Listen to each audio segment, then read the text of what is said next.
Abraham Lincoln has just been elected President of the United States. With slavery being a major issue and the South feeling threatened, 11 states quickly seceded from the Union to protect their way of life.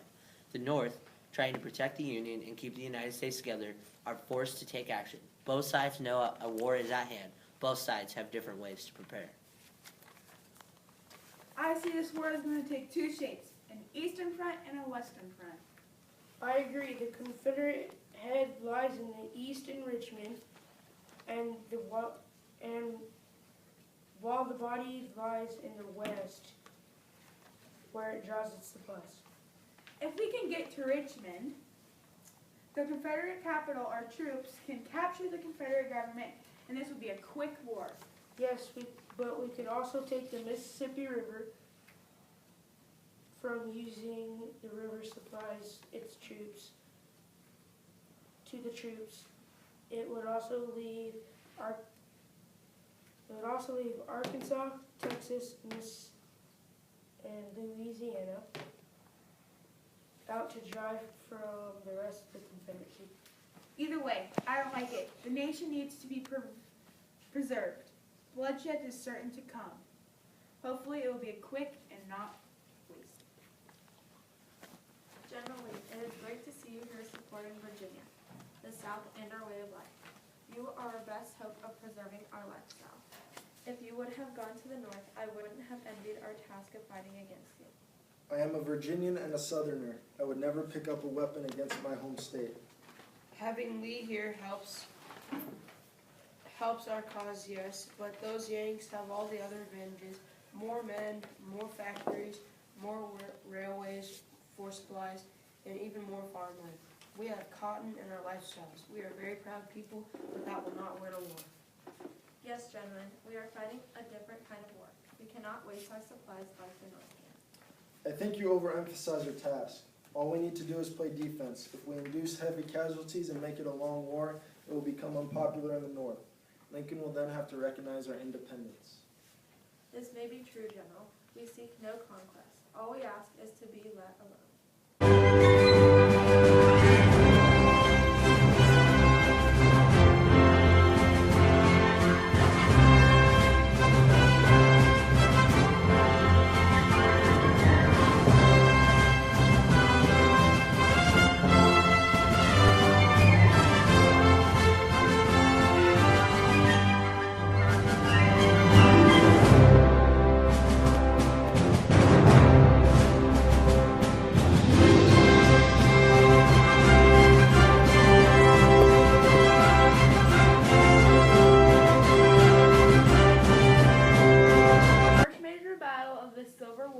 Is the Battle of Bull Run, also known as the First Manassas.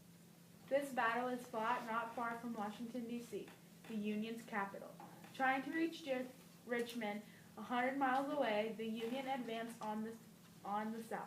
However, being supremely cautious, the South was able to prepare their forces as well. Each side has approximately 18,000 raw men eager for battle.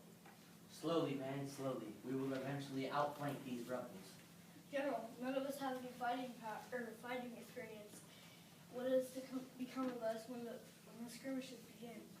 You are green men, it is true, for they are green also. You are green alike. They tell me in Washington that this battle will be the biggest and most decisive in this war.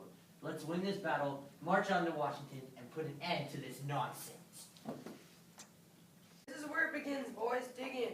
This is the birth of our nation. Dig in, play defense, and once we get them on the run, we're going to keep them on the run. Whoopee! Sir, how can you be so confident? We haven't seen action ever, and have had but a few months of training. Because this is our turf, son. Nobody comes onto our turf without paying a price before we show them the exit. Those Yanks will be sorry. I agree, sir, but why are we digging in here? The Union Army was spotted 20 miles away. This is where we are going to make our push. After the Union advances and we block it, we will drive all the way back to Washington, starting from here. July 21st, 1861, as McDowell's troops march towards Richmond, they are joined by citizens of Washington, D.C. In a festive mood, these people come out to watch the battle. Believing that it would be a short, decisive war, they didn't want to miss any of the action. Did you bring the picnic supplies? Indeed, I did. What a lovely day for a battle. and a picnic. Such a historic day. This is something you can tell your grandkids about, how we watched the beginning and ending of the Civil War. It should be a lovely little battle and a lovely little war.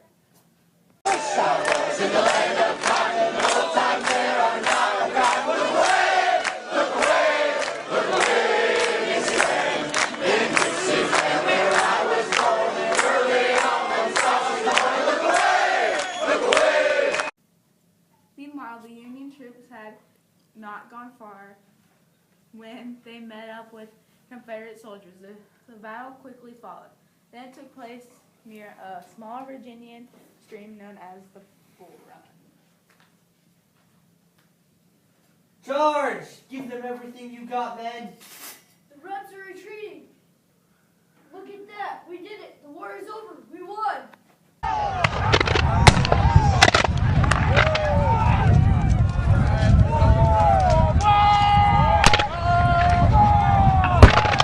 This is a disgrace. Reform the lines. Get the soldiers in order. We need to make a statement here at this battle. Something must be done. Look, there is General Thomas Jackson standing like a stone wall in the midst of all the fighting. Look at that, men. He can do it. We can too. Rally behind General Stonewall Jackson. They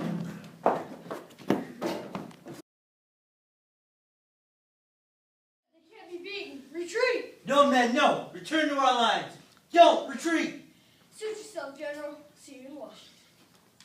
Men, get after them now. Off they go across the fields, towards the woods, anywhere, everywhere to escape. Advance, advance. General, we are unorganized and we cannot. We have missed our opportunity.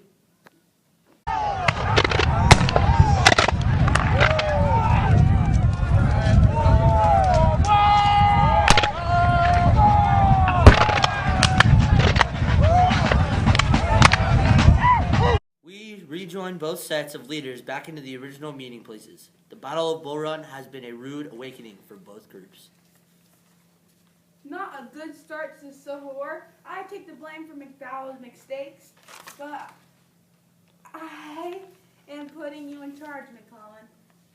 I will transform this army and experienced recruits into an army of trained and prepared soldiers. Just remember to keep pushing forward. The South has little, and we must not let them replenish their goods. I will do so, but I will not put my men's lives in jeopardy.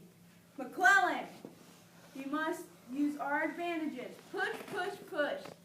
I trust your judgment for now, but if I cannot handle the pressure of casualties, I will find somebody who can. Yes, sir. Either way, the Battle of Bull Run showed us that this will not be a quick, easy, nor fun. It will be a long, bloody war. Congratulations, General Bowes. A good showing for the South. Yes, but it could have been better. Why did we not advance? It was a great opportunity that we missed. It is my fault. Our troops are disorganized. A great victory, yes, but it showed our weaknesses as well. Gentlemen, I think you overlooked what we have. The North is angry. We have them on the ropes. We must hold off until they collapse. I think you underestimate Lincoln, sir. With all due respect, he is a man who stands solid on what he wants. Either way, the Battle of Bull Run showed us that this will not be quick, easy, nor fun. It will be a long and bloody war. Ta-da!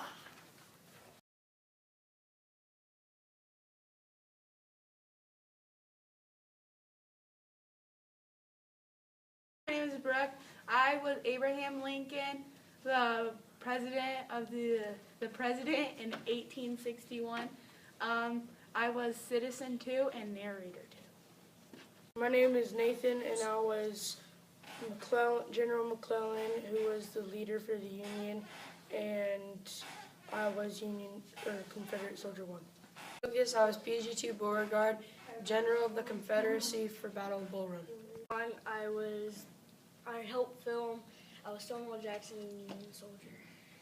Haley, and I was Johnson Davis, President of the Confederacy and Citizen 1. Derek, I was General McDowell, who was in charge of the Battle of Bull Run, and I was also narrator 1.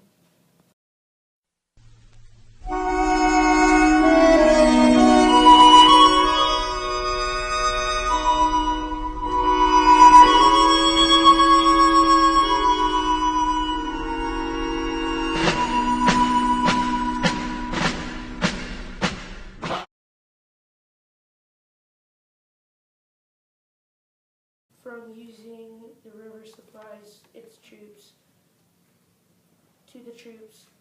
It would also leave Arkansas, Texas, and Louisiana out to dry from the rest of the Confederacy. Either way, I don't like it. The nation needs to be preserved. Bloodshed is certain to come. Hopefully it will be quick and not wasted. General Lee, it is great to see you here supporting Virginia, the South, and our way of life. You are our best hope of preserving our lifestyle. If you would have gone to the North, I would